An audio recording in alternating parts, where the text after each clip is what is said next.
Good morning, everybody, and welcome to On the Record, a series of fireside chats about public leadership, sponsored by the Pat Brown Institute at Cal State LA. I'm Mike Bonin. I'm the executive director of Pat Brown Institute. There's a number of our staff, a number of Cal State LA folks here today. I want to thank them for helping out with this event and putting it on.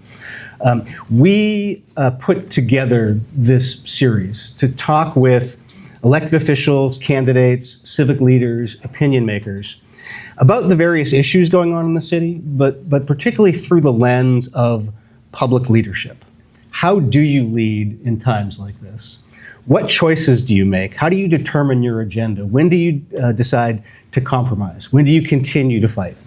And those are ways of revealing things about a candidate that you might not get by just asking straight up issue questions.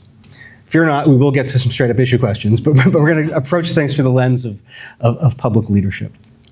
Before we start today, I need to give a disclaimer or a caveat about me and the mayor's race.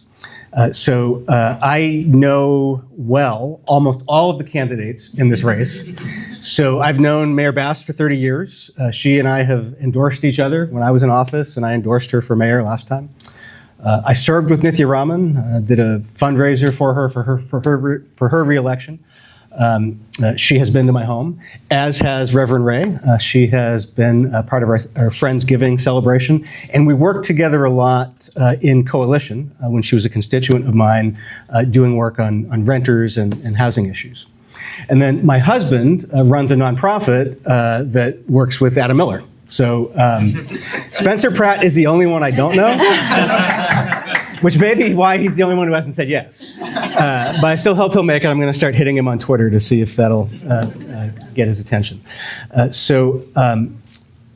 just want to thank Reverend Rae for making time for this today. She is on a roll of public appearances and candidate forums.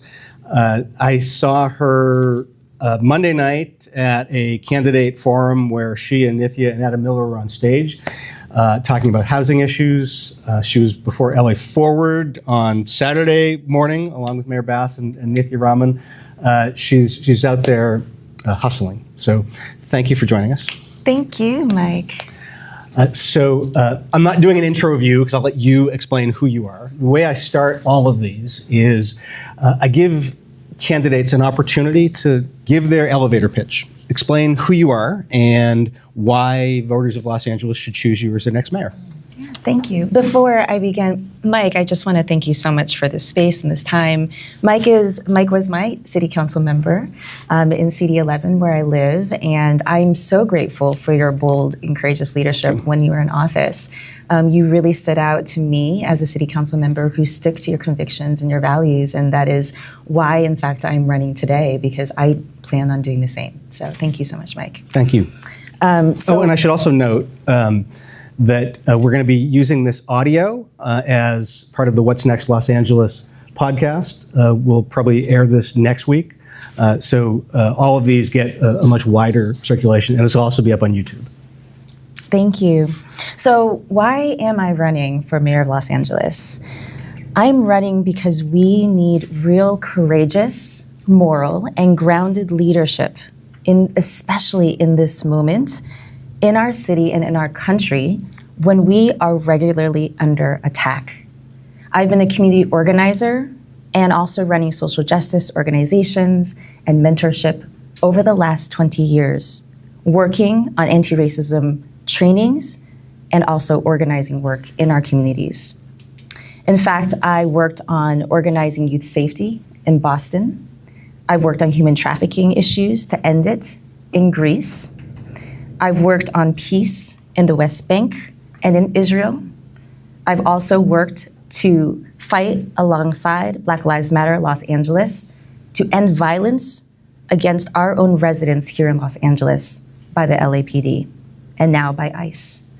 I've defended and worked alongside tenants to ensure that they can stay safely housed. And I've also fought to end foreclosures, unjust, illegal foreclosures to our homeowners here in Los Angeles. We need new leadership in this moment. We need somebody who is collaborative, who works well and plays well with others, something we're not seeing in City Hall right now. We need a coalition builder. That is who I am and what I do. And I've been doing that for over a decade here in Los Angeles. We need real systemic change. Our system, it's not that it's broken. It's working exactly as it's intended to work.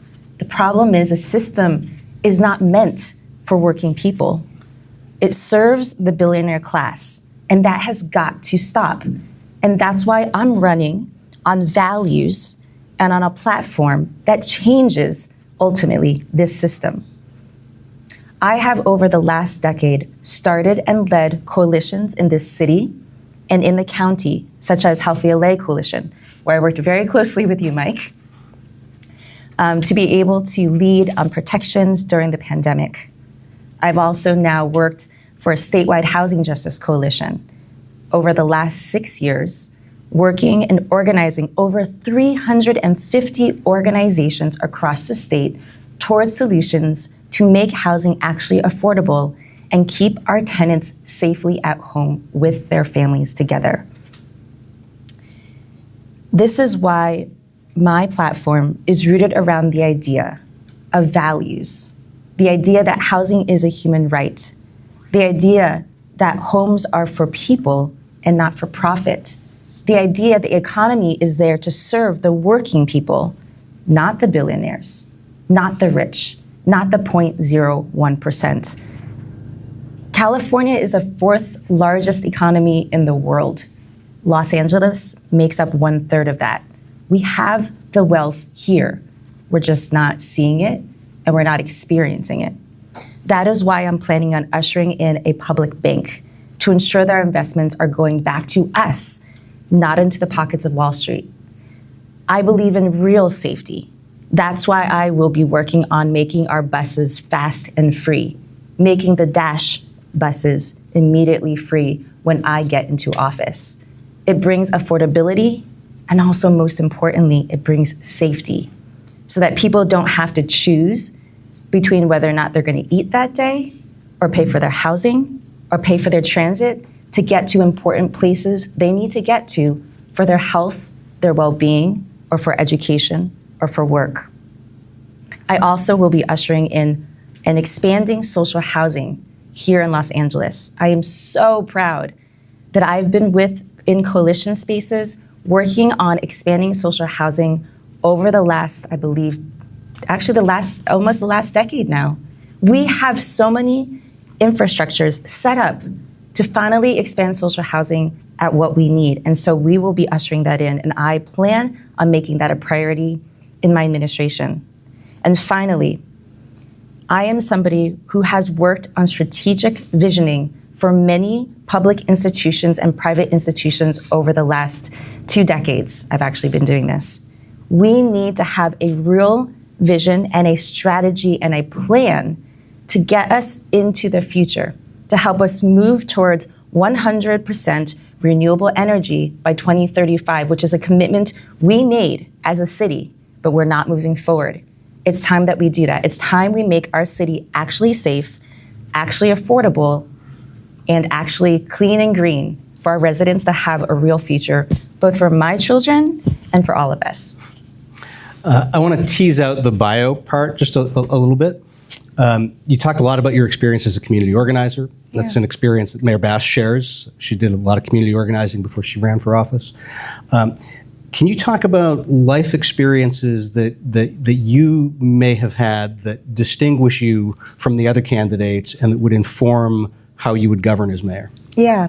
So as I stated in my sort of introduction, the main thing that I've been doing over the last 20 years actually has been around bringing people together who don't usually agree. I've been doing interreligious dialogue, for example, over 20 years now. Even though I myself am a Christian pastor, I've been working with imams, I've been working with rabbis, I've been working with people, all different religious beliefs, even atheists, agnostics, working together towards a common vision, which is trying to bring us together around peace. That's one area to just demonstrate. I've done mediation actually for public schools when there's been a racial incident and the school was learning and figuring out how to heal after the incident and what kinds of policies they need to usher into the city, I'm still talking about the city, into the school to make it a safer space for all their students. I've also worked on, like I said, coalition building, where I've brought hundreds of organizations to have to come together towards something that areas where there's agreement, areas where they need to see protections for their workers, protections for their tenants, protections for small businesses who are struggling, especially during the pandemic. So these are areas that I've worked on. Actually, one more thing I'll also name in my experience is that I've been on the front lines when it comes to rapid response. During the pandemic, like I named, I gathered, groups across sector, across the region of the city, and then later the county to work together on protections. It is rapid response work. I know how to act quickly when emergencies happen, when crises happen. Another time I did this was during the fires that we had last year. A lot of folks may not know, just a couple months in October of the year before our fires, I actually had gone up to Butte County specifically to go and build small homes and actually to spend time and interview with people who, individuals, the leaders of their fire collaborative in their recovery process, because I was curious about learning how they were recovering and preventing speculation from coming in, buying up all that land so that the families who were displaced could return and stay housed. And I was curious about that because we were seeing fires and crises and floods all across the state. So I was doing this as a state organizer. I had no idea it was going to come to my own doorstep in my own neighborhood. I could see outside the steps of my house the fires just above the hills and the Palisades. It was really scary. But I knew when that happened, I knew exactly what to do because I just worked on this with other colleagues. Yeah. And so I gathered, again, our organizations across sector and across the region to talk about rapid response, fast recovery, and advocacy. Today, I still work with those organizations on the fire recovery advocacy work. So these are things I've done, and these are things that we need in terms of leadership for our city. So you've talked about your leadership skills. You've talked about areas where you would lead. Just wanted to drill down a little bit. What specific tests of leadership do you think that Mayor Bass has failed, either issues or incidents? I think there are two primary ones that I think are really important here. One is that I have not seen her to be a collaborative colleague. I have not seen her to have the ability to bring people together and be able to work effectively to make the city work efficiently. I have actually heard, and a number of staff members have come to me personally, I cannot name names and I will not name names, of how inept and inefficient a lot of the departments and offices are. And the fact that they want to come and support me and work with me, and my platform is actually in part created by city staff members coming and making suggestions saying, we've been trying to make this change in our city. I've been a city worker for over 30 years, and I'm so sick and tired of the fact that I'm not being heard. And this particular, and they often will say, this particular administration is way worse than the years prior. So that's one. The first is the fact that we need effective leadership that brings people together. And we've seen also the fact that we've heard, for example, Supervisor Lindsay Horvath talk about the fact that she's been frustrated with the fact that the city and the county has not been working together. The second area is around that there's been no planning, no preparation. The fire crises, it was bad. Of course, you can't prevent a fire, but you can. There's definitely forms of prevention that we could have done actually in the Palisades. So actually we can talk about prevention there. It was a preventable fire, and the Palisades residents will tell you that. But it's not just that, it's also secondarily how you then recover afterwards. What I have not seen Karen Bass be able to do is be humble and learn and listen. What we need is somebody who is able to prepare and have things in place for emergencies, have the infrastructure ready, because disaster has happened and disaster will come again. So we need to have a plan for the future. I'm all about strategy and vision. That's what I've been doing for a lot of my career. But then the follow-up is you also have to be humble and learn and listen to figure out where we've gone wrong and how to do it better. But instead what we've seen is over and over again, she throw people under the bus to hide from the fact that she could have made a stronger decision. I think it is powerful, powerful, powerful. When a leader is able to say, I made a mistake, I am sorry, let's make it right. Okay, let's go back to talking about you again. Yeah. As I said, I've seen you at a number of forums over the past few days, and the next few questions I have come directly from people who are considering voting for you, people who saw you at one of the forums over the past few days and are trying to choose between you and Councilwoman Rahman. That was the constant refrain I heard. Lots of people who are totally in your camp, lots totally in her camp, but the voice I kept hearing is people who were trying to decide. So 3 questions I have from them. One is, what kind of management or organizational leadership experience do you have? And how can you scale that to the complexity of managing a city with 40 departments and more than 50,000 employees? Yeah. So like I said, I've been running coalitions, and this includes trying to bring, it's like, how they say it, shepherding a bunch of cats to go in the same direction. And that is how it feels to do coalition work, is you're bringing a lot of different groups who have different interests, different cultures, different experiences, and creating an infrastructure to allow for the plan that you've created together, and to organize a strategy, a common strategy, and find where there's commonality and find where you are headed in the same direction together.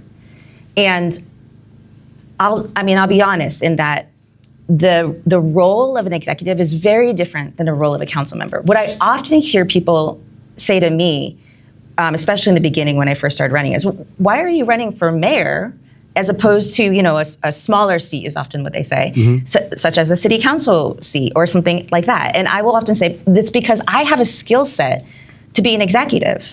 That is the skill set that I've had. That's the skill set that I've played out. And that's a skill set that I'm good at. And so I know how to create infrastructure to be able to make things work, to be able to ensure people are communicating effectively across the various systems and also together. I also know how to guide people and do decision-making together. That is what coalition work is. It's not top-down, one person makes the decision and everybody follows. That is important in an executive, so don't get me wrong there. But it is also equally important in making sure that everybody co-owns and believes in the direction we're headed. That's what you do in coalition work, bringing everybody together to decide on a common strategy, to decide on a common goal, and then head there together in the various pieces and components you need to do that.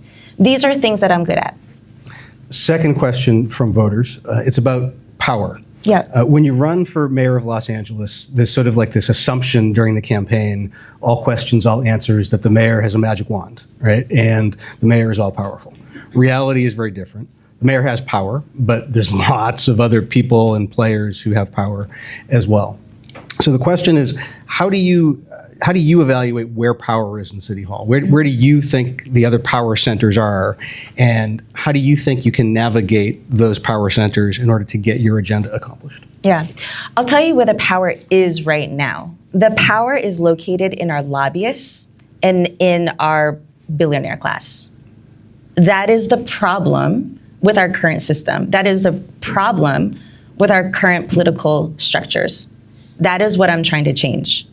The power this is why I believe in democracy and I believe in the American governmental system, which is we do have checks and balances. We have places where we can interact and ensure that we're making decisions together. That is something that I actually want to support more of. We have a city council making decisions, working on laws. We have a mayor working with them to enforce those laws, to carry it out, make sure our departments are functional. and we make these decisions and work cohesively together. And we right now, by the way, have a charter reform process. I know you are aware, and for those who are listening, this is a really important process for us because our city is constantly changing, and we need to ensure that our charter, which is like the city's constitution, is changing with us to meet the changing demographics and needs of our community. So going back to power, and your question is again, what am I gonna? What are the other power centers, and how do you intend to navigate through those power centers to get your agenda accomplished? So the way that I will navigate them is, like I said, I am somebody who knows how to bring people together to have hard discussions and conversations and to find a common vision and direction that we need to head. And I know that there will be disagreements, but like I said, there's a lot of disagreement, especially when you are running a coalition of hundreds of organizations. But the difference, right, the way that you are able to move forward is that because we have a city that we love, that we want to run together. And go ahead.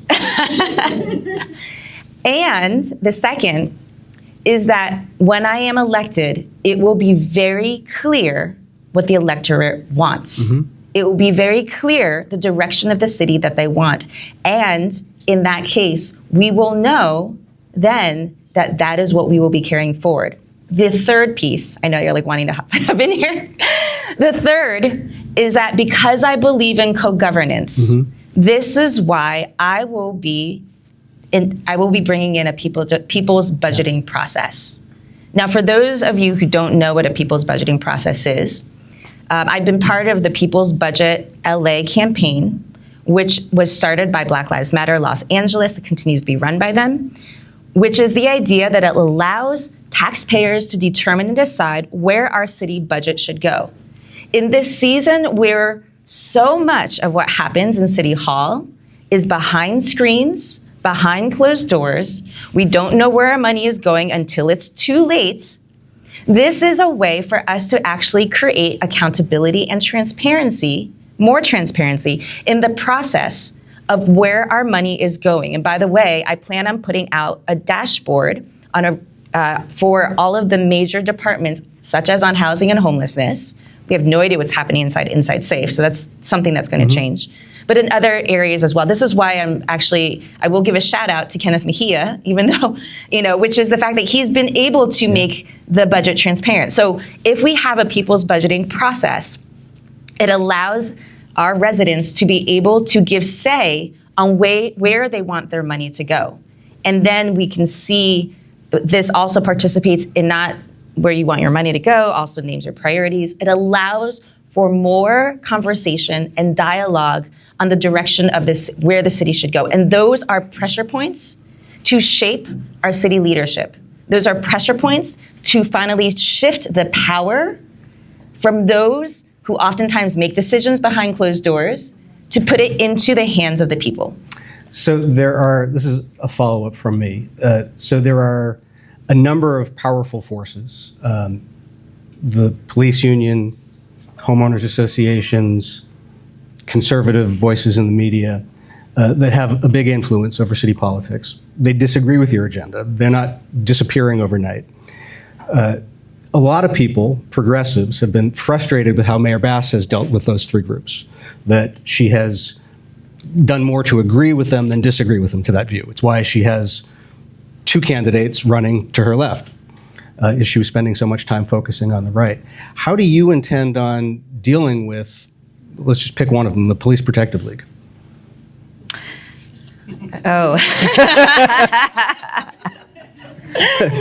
I mean, I think many of you already know my opinion on the LAPPL. I do not take money from corporations or lobbyists. I will most definitely never take money from the LAPPL. People deserve, our residents, Angelenos deserve a committed leader that's not going to be shaped by special interests, but be committed to their people. I think that is one huge step in that direction. The second is I plan on placing people on the police commission, folks who actually are impacted by the LAPD. They will be able to help shape LAPD in the direction that we need. I do believe, if you have not heard already, I've said this multiple times on social media and in interviews, I do plan on firing Police Chief McDonnell because he has not been representing the people of Los Angeles. He has not been protecting or serving the people of Los Angeles, and that is the job of the police, to enforce the law. A law such as requiring that federal agents remove their masks in public. So that sounds like your attitude towards the police union would be more, we're going to take them on, as opposed to we're going to try to satisfy them. Yes. Okay. So this is another question from over the weekend. Some might argue that to effectively make systemic change in an organization as big as the government of the city of Los Angeles, with all those other power centers, you inevitably have to make some compromises. Many of your supporters disdain compromise and feel like that's caving or selling out. I've heard that about other elected officials who are progressive. I heard that about me when I was an elected official. How do you intend to navigate that? Not just the making compromises, but handling or dealing with your supporters who don't agree with those? Here's how we do decision-making in coalitions. We bring together people in a room to come and figure out the direction we need to head together.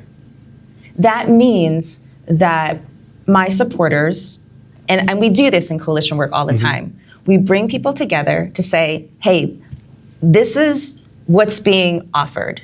This is now let's decide the strategy. What do you, people who are being impacted by the police, want to do about a fire chief who is not protecting the people?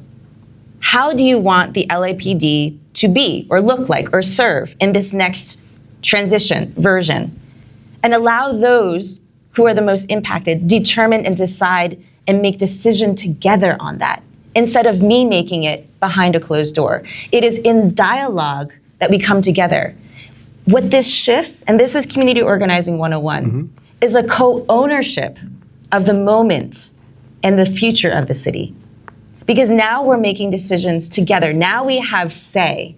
We're not going to always agree, absolutely. But if you give people the option to participate, even if they end up not getting what they wanted, if they had the opportunity to feel like they could have, that they were heard and that they could help shape it and try and move it in a direction, then we know that we are making progress together. There is a difference between compromise and compromising your values. And I think that is a very important distinction to make. For me, I will never compromise my values. I've been doing this social justice work, organizing, for over 20-something years. I have not ever compromised my values, and that is simply the kind of person I am. And so I will lay it in front of the people of Los Angeles to make these decisions to move forward. You mentioned the term co-governance. My generation referred to it as inside-outside strategy. Your generation, you're younger than I am, as is, well, almost everybody in the room, except Rick. It's a deeper concept than inside-outside strategy. That's right. Who are your co-governing partners? Right? If you're saying I'm going to co-govern, who should the voters see as effectively your running mates? Yeah, that's a good question. On one hand, it is the coalition spaces that I've been working with for the last 10 years here in Los Angeles, right? And those are organizations that are part of Keep LA Housed, that are part of the Act LA, that have been part of the transformative justice community, Black Lives Matter LA. I have worked very hard to join in solidarity those who are on the margins of our communities here in Los Angeles. And I will continue to do that and center their voices, because those are the people who are most at risk and have been disenfranchised in our city in probably the whole history of LA, because of redlining, because of racist policing and practices. So we need to recenter those voices. So that is one area of coalition building. The second is I am creating a new coalition through the work of the campaign. Right now, we have over 1,000 volunteers. Actually, it's probably well over now because I haven't checked recently, and we've been growing in numbers every week. One of the ways that we've been building this campaign is understanding that this is a fight not to get to November. This is about the long haul. This is about creating structures and infrastructure that allows for those who get involved in the campaign to continue to shape the administrations and this city into the future. That's why, for example, I was yesterday at Mayor Bass's house with people to be able to state very clearly that we need to ensure that the K Line North project moves forward as suggested by our transit experts. We are working on creating change now, and we are building people's capacity in learning how to advocate for themselves into the future. And so the way that we're doing this is we have neighborhood captains in the 99 neighborhoods of Los Angeles, and every person who volunteers and joins the campaign are then invited to join this neighborhood captain to be able to decide and learn about their neighborhood, learn how to connect with their neighbors, not just for the Rae for LA campaign, but to actually learn about what their neighbors need and what their neighbors' interests are. This allows for greater democracy in our city. This creates a stronger sense of network and interconnectedness that we have not had here in Los Angeles. The other way that I think is essential and important, and there's debate here, our neighborhood council system is completely underfunded, has been defunded over the last number of years. We set up this structure during the last charter reform process so we could create more space for our residents to have say in the city, because people just simply don't have the capacity or resources or time to show up during a work day to City Hall. And you get 2 minutes, sometimes just 1 minute. And so our neighborhood council system needs to be supported. It needs to be strengthened. It allows us to be able to know and witness who are our neighbors, and especially when crisis occurs, and this is really key here, to know who you have in your neighborhood, because you'll know that Auntie so-and-so is going to need extra help if there is an emergency and someone needs to go pick her up and drive her out of the city. It's from as small, or actually that's huge, but it's from as localized as that to as large as making sure that voices are heard in City Hall. Third question subject from people who are trying to decide between you and Nithya. A question I heard over the weekend. It goes to the idea of, in a mayor's race, not only is this illusion of unlimited power, there's an illusion of unlimited capacity, an unlimited agenda. And the reality is when you get in there, you only get so much staff, you only get so much time, you only have so much political capital. During a campaign, you're talking to dozens, scores of groups, and every candidate is telling them, yes, your issue will be my priority. What are your top 3 priorities when you get in? And what will you say to the groups that are 4 through 20, that they're not 1 through 3? I'm going to say, don't worry, we'll get to you. We're going to do this too. We're going to do it together. My priorities are rooted around the idea that safety first. I have 2 children, they're 11 and 13. You also have a son. And when they're growing up, especially when they're toddlers, you always say safety first, because that has to be the priority. Yep. I'm telling the city right now, safety first. This is about real safety for our communities. What does that mean? It means that we have to take into seriousness our street safety. 300 people die every year because of traffic collisions. The biggest killer of our children is traffic collisions. I have tried to ride my bike from my house. I'm an avid bike rider. I tried to ride, when I first moved here a couple years in, I arrived pregnant, so that didn't happen the first year. But safety first. Safety first, with my helmet and everything. By the way, I loved biking with my kids behind me, the bike and the trailer thing. Oh my gosh, it was so fun. But so I tried biking. I had a meeting downtown, and I thought, instead of taking the train, I'm actually going to bike this time, just to experience it. I had extra time. So I decided to bike from my house to downtown. I nearly died, not because of the potholes, because there's no protection between me and the traffic. Thank you so much for helping us fix that on Venice Boulevard, because that was one of the main thoroughways. It's so crazy. If you go on Google Maps and you look up the bike trail, they take you on these streets they're like, this is bike friendly. It's not bike friendly. It's terrifying. There's so many potholes, you can't actually even stay in the bike lane itself. I was breathing in so much smog the whole time. I thought I like had a cough at the end of it. And then I had to bike home after the meeting, and I was like, I'm gonna die. I mean, this is the reality. I'm just trying to emphasize, and give my own story of how terrifying it is to walk our streets. We must prioritize street safety. That is one of the biggest killers of Angelenos, if you want to talk about real safety. And so what that means and what that looks like is actually improving the street infrastructure, actually being compliant with HLA goals and Vision Zero goals, right? We need to, and that means also fixing our sidewalks. That means also fast and free buses, which is what I've been campaigning on. We need to get people out of their cars. We are a city that we're full of cars. We don't need extra lanes because that actually increases traffic. What we need to do is get people out of their cars and using public transit. If we make buses fast and free, it immediately increases ridership by 30%. Because who wouldn't want to ride a bus if it was free? And if you had a dedicated lane for a bus, it means that bus would move a whole lot faster. And if you're not having to pay for it, it also means that you're not waiting for people to have to find their change or to pull out their phone and the app's not working and all the things, right? The other benefit of having fast and free buses is that a busy bus is a safe bus. We all feel safer when we're surrounded by more people.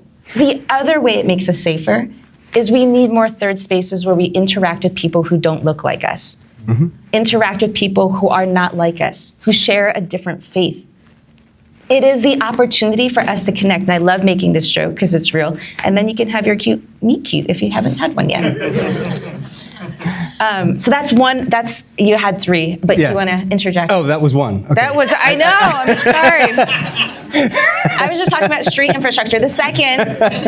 I was going to go safe streets and free transit. I thought that was two, but okay. No, I'm just talking about street safety. Right. Sorry, I know. What are the other two more succinctly? I love talking about fast and free buses. I'm sorry, Mike. I could do an hour on fast and free buses. That was my thing. That's our next fireside chat. The second is around housing and homelessness. Of course, social housing is a priority for me. What is social housing? It's permanent, affordable housing that is permanently off the speculative market, and it's owned by the public and by the community, and it has resident management. It means that you get to decide what you need for your home, how you want to live. If you want childcare at the bottom of your unit, and you're collectively with your neighbors, you could decide that. If you want a washer and dryer, if you want to fix your pipes, that's for you to decide, the residents to decide, not a landlord who's looking to make extra money off of you if they want to.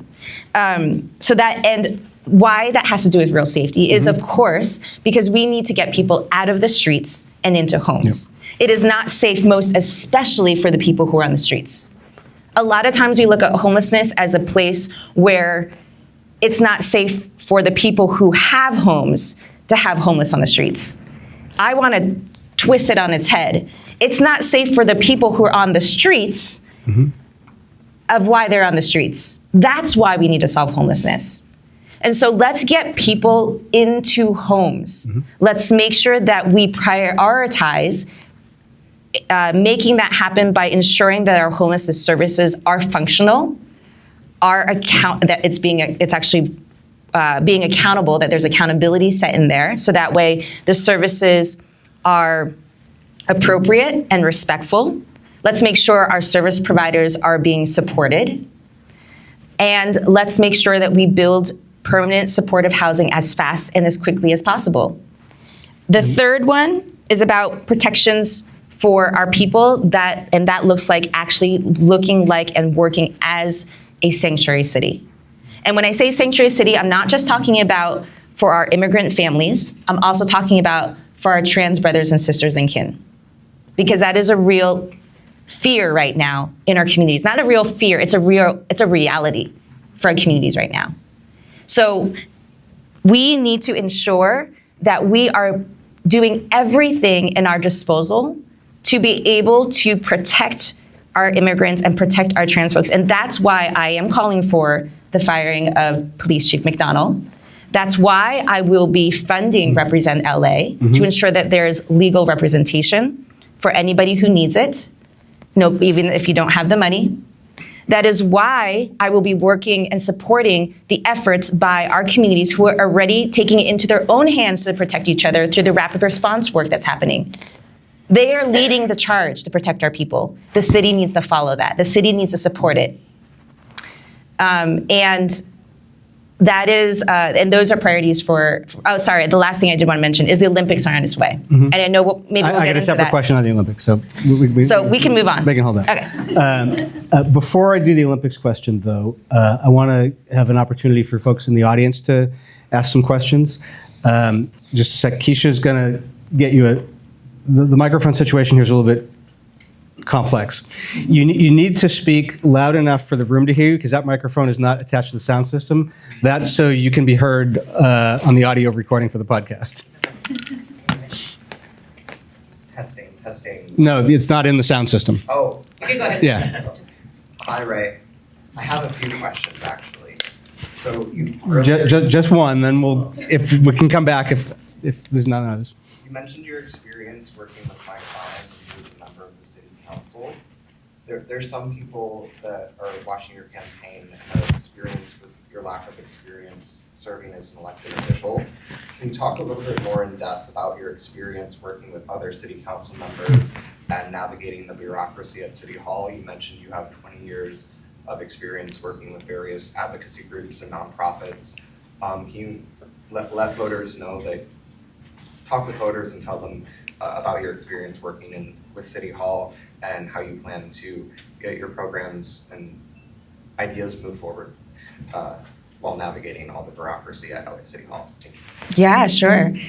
So, Mike, I don't know if you remember this, but this might have been one of the first times that we started working together, is that your office called me and many others and said, this was just when the pandemic had just started. And I appreciated this, by the way. But you had said, hey, are you available to get on a call with my office so I can hear what's happening on the ground in the community to help us shape our pandemic related protections that we need right now in this moment? I have some ideas. Well, the thing is, Mike, I didn't trust you at the time because I don't trust politicians. Fair enough. And so I called all my people. And again, I was at that point, I had been working on housing, on immigration, on public safety, and on economic justice, working with a lot of labor unions. So I called all my people and I said, hey, Mike Bonin just reached out and said, I want to lay out some ideas I have. And I said, we're not going to listen to his ideas. We're going to tell him what we want. So we got all together an hour and a half. I was used to that. I called everybody up. It was late at night. My internet was funky. It was a whole situation. And in 1 hour and a half, we came up with five demands for your office around all of the issues on immigration, on housing, on worker protections, on climate.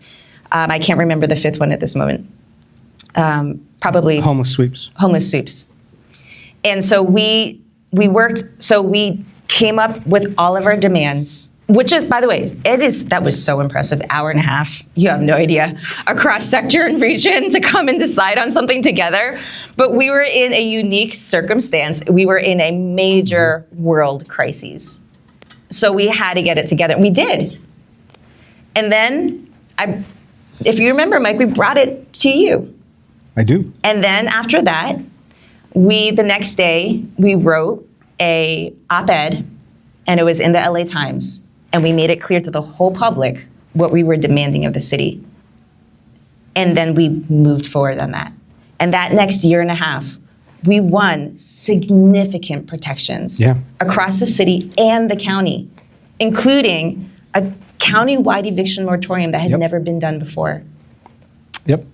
Today, that coalition space called Healthy LA Coalition has now become Keep LA Housed. That's just one example. I'll just end there because I know we got to give other people time. And that is where the legislation countywide for the eviction moratorium started. That's true. Yep. Oh, thank you. Thank you for not making me get up. I'm an auntie. You don't have to move. Okay. So, Rae, I love what you have to say about housing and housing justice, especially because, as we know, affordability in LA is, there's no such thing as why am I lying? There's no such thing as affordability in LA. My situation, I'm because I know we have like a cap on how much you could raise your rent, unless, like me and my wife, you live in a single family home. And yes, I know it's a state issue and whatnot and so forth, but how for never, my wife and I are part of a rapidly growing demographic. I'm a Gen Xer. I'm going to be 60, but I know I look good for 60. Yes, you do. And my wife is truly a boomer. We can't afford to, our landlord, we had a really good place. I mean, we still do, thank God, but our rent went from $2,100 a month to $3,900 a month. Just because they could. Not because they needed to, but because they could. I understand, like you said, it's about a safety issue. What can you do? Like I said, I know it's a state issue, but what safety nets are you helping people, especially people who live in single family homes or I think condos as well, who are not covered by, rental increases? What steps are you going to try to take to make sure that people like me and my wife and a whole lot of other folks don't get priced out of their homes? Yeah. I am so sorry that is happening to you. And your story is not isolated.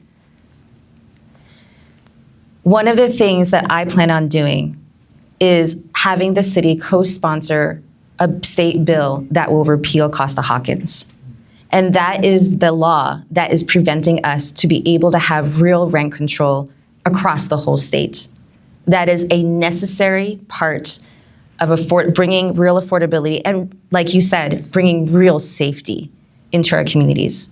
That law is outdated. That law is unjust. That law is unsafe. We are going to change it.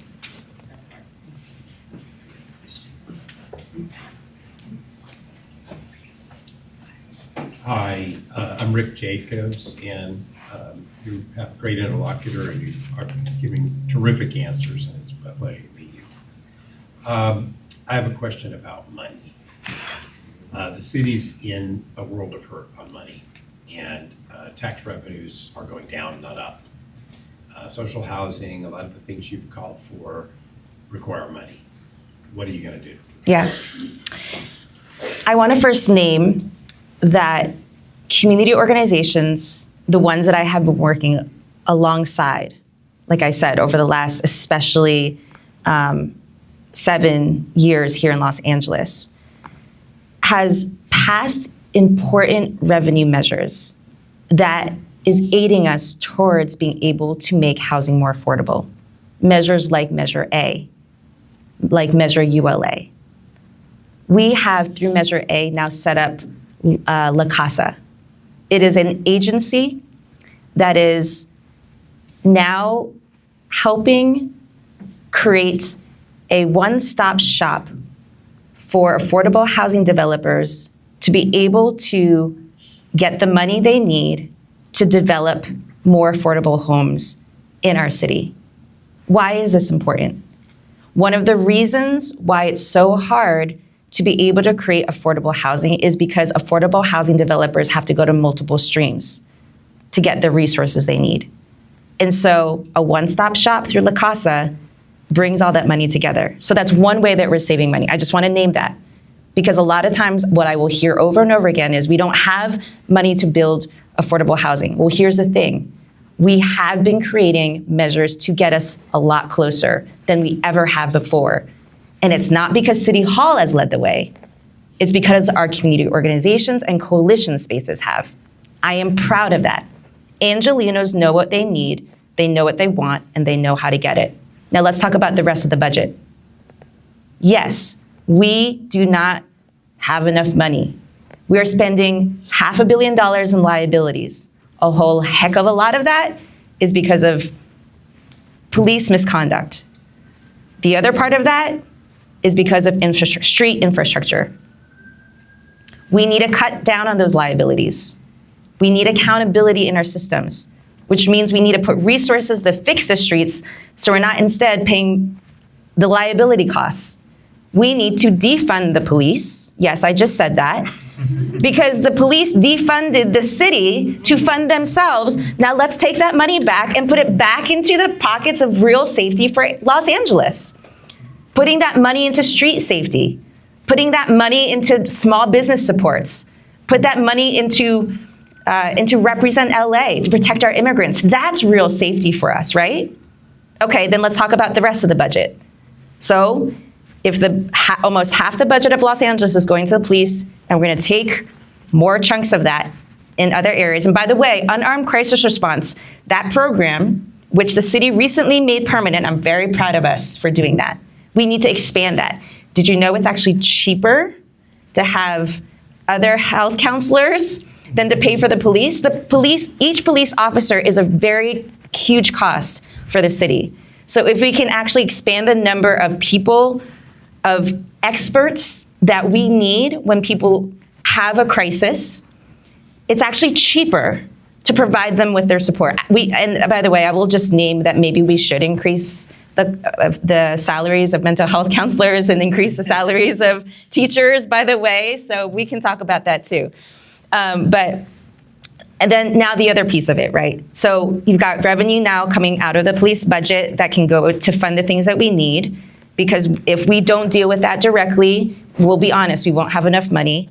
We need to cut down on the liabilities. We have funding that's already coming in for housing. We need more of that. We need to be doing more campaigning and advocacy work at the statewide level. Less than 2% of our state budget has been going to housing and homelessness since 2018. And yet our state leaders have been saying that housing and homelessness is their biggest priority. Put your money where your mouth is. So using the bully pit as the mayor, I will be championing and forcing our state to reckon with what they promised us.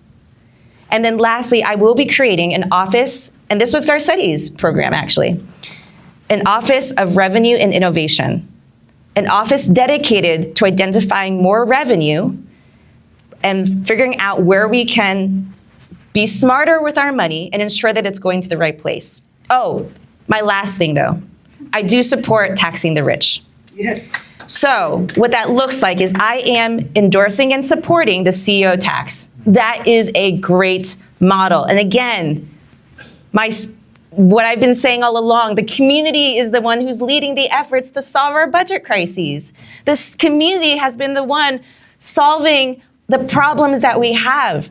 If you don't know what the CEO tax is, it is a tax on corporations where their CEOs are making 50 times more than what their workers are making. It is unjust, and part of the role of government is to create regulations of accountability, right? And so that money that we are getting in, which is gonna be a heck of a lot of money, let me tell you, because there's a lot of CEOs who make a lot of money. That money will go towards affordable housing. It'll go towards workforce housing. What that means is housing for workers near where they work, which is going to help us in so many ways, both the livelihood of the workers as well as lowering traffic. It's going to increase safety for our communities in that way. That money will also go towards fixing our streets. And that money will also go towards after-school programs. And I feel like I'm missing one, a public grocery store. I feel like I got one mixed up there. But it will also go towards public grocery stores. Who doesn't love a good public grocery store? A grocery store where it's about feeding people and not about the profit they're making on people. And that is a proposal that gathered signatures, which I think were just submitted. And if it qualifies, it'll be on the November ballot. That's correct, yeah. Where's Keisha with the mic? Oh, there we go, okay.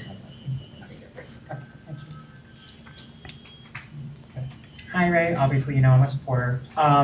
As a frequent metro rider, one of my concerns right now is the gondola being pushed out in Chinatown, which is threatening to displace thousands of homeowners and renters and small businesses. And I know there's a very small but passionate group of citizens out that way fighting it. And I know the Metro Board unfortunately voted to start hearing construction plans about it. And I guess my concern is, because this isn't the first time that part of town has had private interest groups come in and propose, metro solutions like Elon's underground tunnel to Dodger Stadium that was thankfully shot down. But the gondola is a real threat to, a historic landmark in the parks.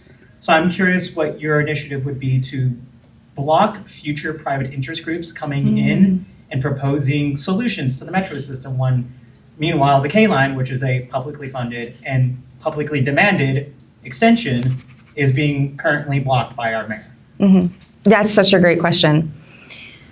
And just to be very clear, transit should be for transit users, for the people using the transit, for the working people of Los Angeles, not pet projects of billionaires. And the gondola is a pet project of billionaires. Also, I'm in support of eminent domain, or eminent, not domain, eminent, what's the term? Eminent domain is when you're taking somebody's property for state Yes, purposes. okay, I did use that correctly. I don't know why it's not ringing a bell for me. I am in support of that when it is for the service of the city, not when it's in the service of the billionaire class. And I just want to say that we've seen this repeat in history over and over again. When highways were cut through Black neighborhoods to be able to make it easier for, if you will, wealthier communities to be able to get to where they want to go. That is a misuse of what the role of government is for. We need to be protecting those from these kinds of billionaire projects. Kind of went in a different direction than I was planning on there. But anyway, I hope that answered your question. Oh, and then how I plan on preventing this is that I get to place people on the Metro Board. I actually have an outsized influence because not only do I get to have 4 people on the Metro Board, but I also will have, that includes a seat for the mayor. And so what that means is I will be placing people who are in the Metro Board who actually are transit users and also who share the same values and interests to make sure that the transit serves the working people of Los Angeles. So we can ensure that we, again, don't move in a direction where transit is just a pet project, that roads are made not for the working people, but really, again, just for special interests. Hi, Ray. My question is also related to money and allocation of financial resources. If what we're talking about for the billionaire tax is the same 5% one-time tax that I've been seeing on ballot measures, my question is if there would be any thoughts of a cap in general on how much a single person can have as their income, so that those financial resources can be allocated back into either workers of the company, citywide measures, so that that can be used for public projects that we want. Because again, I am for a cap, or I am for a tax on millionaires, but I also personally think there should be a cap on just how much a single person can make. Because it doesn't make sense to me for one person to be hoarding billions of dollars of wealth, while we do have people dying on the streets and not being able to afford living. So that's my question. Yeah, I 100% agree with you. I don't know if that's lawful in our country right now, though.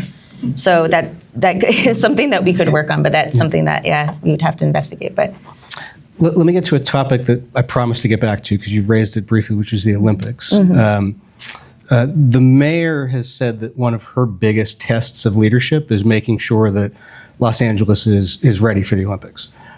You're not a fan of the Olympics coming, I presume. But as it stands right now, they're coming. It doesn't look like there's a lot of political will to try to find some way to make that not happen. How well do you think Los Angeles is preparing, just based on Mayor Bass's standard? But if you're mayor, you're elected, you oppose the Olympics, what is your leadership going to look like to make sure Los Angeles is ready for the Olympics? yeah, I'm going to just take a poll. How many of you think our city is ready for the Olympics? I clearly do not think our city is ready for the Olympics. And I'm not just talking about infrastructure. I'm talking about the fact that Trump's Olympics are on its way here. We know, because we've seen this historically in many cities who have had the Olympics, and we know of these stories, where the Olympics came into their city with promises of improving their economy. And the reality was that government leaders turned their city into a Disneyland. It made it look on the facade, on the outside, pretty. The reality is none of the infrastructure was sound for the long term. And on top of that, the worst part of all was it caused further displacement of their own communities. Their marginalized communities resulted in even further poverty and instability than before. We have to get serious about the Olympics. Karen Bass is right about that. But I disagree with what that means and what that looks like. Again, I keep saying safety first. I mean that wholeheartedly. What that means is we do need an eviction moratorium in Olympic zones leading up to the Olympics. We already know that Airbnbs are already trying to pass a law to be able to increase Airbnbs in our city. I had a friend who moved to Scotland for grad school. He and his partner could not find housing for 3 months because there were so many Airbnbs they couldn't find a normal apartment to rent. They had to live in an Airbnb for 3 months. We cannot get to that place. Airbnbs will raise the cost of living and of housing and of rents here in Los Angeles. We need to get our unhoused into housing as fast as possible for their safety, for the whole safety of our city, because we know and have already heard the rhetoric that Donald Trump uses when he talks about the unhoused. He does not see them as Americans. He sees them as words I don't even want to repeat because I find it so offensive. Everybody is an Angelino to me. This is us. This is our community. We have to protect our unhoused. We need to protect the Olympic wages. We've already seen Marquise Dawson, the president of our council, try and weaken, with the support of Mayor Bass. She has already stated in a previous interview with the Working Families Party that if the city council moves forward to delay the Olympics wages, which, by the way, if you don't know what that is, it's an increase of hospitality workers' wages to $30 an hour by 2028, in time for the Olympics, so they can get their fair share when the Olympics come to this stage. They want to delay it to 2030 until after the Olympics. Then what's the point of calling it the Olympic wages? So I promise to protect the Olympic wages, and I, in fact, will work to try and increase wages in every sector in Los Angeles. I want to ban surveillance here in Los Angeles. This is what that we saw in Paris, France, and we're learning from them. And it's scary not just because we have to be careful about what's out there about us, but because we already know that federal agents and ICE has been using surveillance technology to be able to attack us. There's one example where in Texas, a Texas sheriff used footage from flock surveillance to be able to try and identify a woman who had left the borders of Texas to have an abortion. How terrifying. Do you know how many people moved to California, moved to Los Angeles for safety?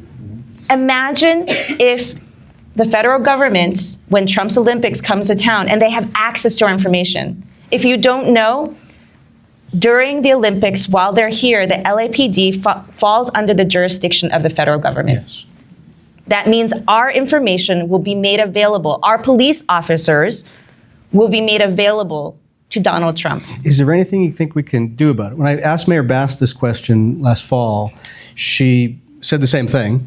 And she said, but it's the city council's fault. They signed that agreement, and there's nothing we can do about it. Which was before she took office. She was looking at me. I mean, she was saying, Bonin, it's up to you, blame you. Although I voted against the security agreement, just so you know. But she said there's really not much we can do.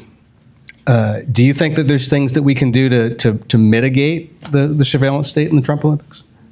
We can end the contract with flock surveillance right now. Mm-hmm. We've done that in Pasadena. They've done that in other cities. Yep. Let's add Los Angeles to the list. Yep. Two last questions. You're an ordained minister, and I want to go sort of to that realm for the last two questions. So I want to ask one question about grace and one about faith. So, Grace, you're running against Mayor Karen Bass. She's getting hit from all sides. With Grace in mind, what do you think Karen Bass has done well?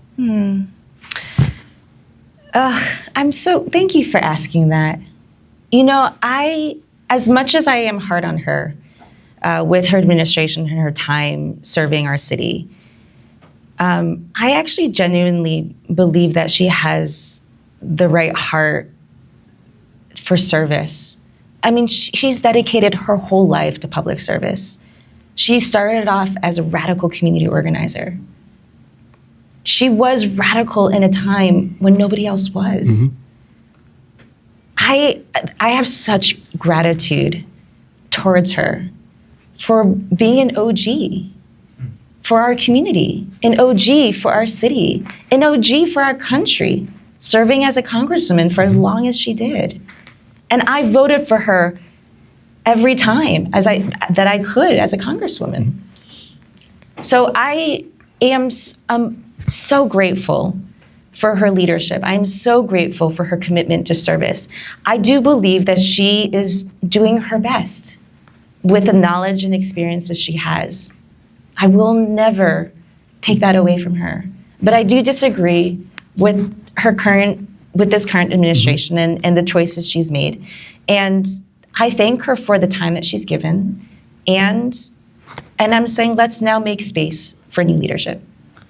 Last question about faith. I like to ask this of candidates because we live in really difficult, challenging times. So many things are going wrong. Our neighbors are being kidnapped off the streets. People can't afford to live indoors. And a lot of people, with everything going on in the country, everything going on in the state and the city, are feeling demoralized, cynical. They've lost faith. Yeah. If you're running for office, you clearly have faith that things can be better, and you want to be an agent of that. From where do you draw your faith? Thank you for asking that too. I draw faith from so many places, but I think most especially it really does come from the people who surround me. I'm a single parent. I have two children, they're 11 and 13. I've been a single parent since they were 2 and 4. And by the way, I co-parent with my ex. Mm-hmm. And I'm proud of that. That is actually a modern family here in LA. And because I am a single parent, I raise my kids in a village. One is I grew up in that style. My parents moved from Taiwan to the US with no other relatives. They knew nobody else. We moved to a town where we were the only one of 2 families of color. And so it was a hard struggle for my parents to raise us in a community in a culture and a language that was unfamiliar to them. That's why I'm a pastor today, because the church became our extended family. Mm-hmm. The church was the place where when we were sick, people would drop off medicine, where we hosted families who were going through hard times and needed a place to stay. We took care of each other.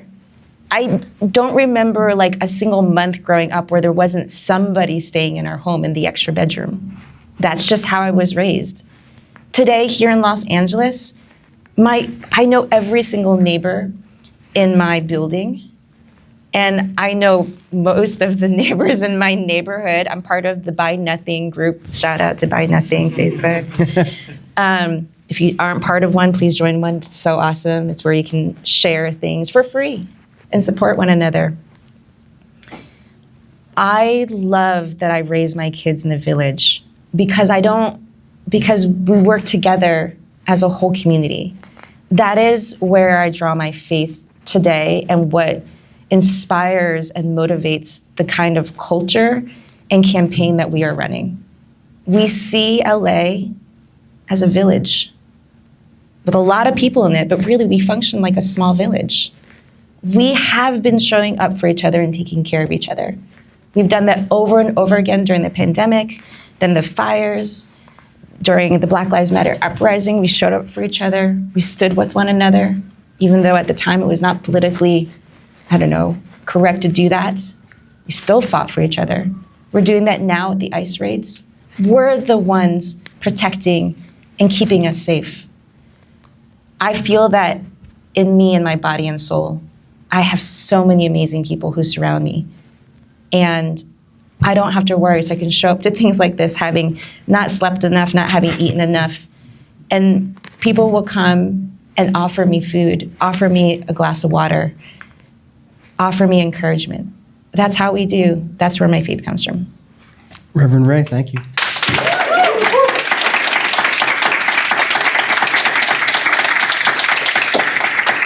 And thanks everybody for coming.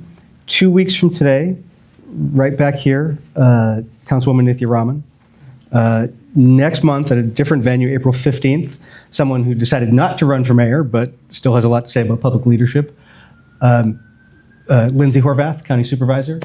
And then shortly after that, we've got some other big names lined up that I'll be announcing soon.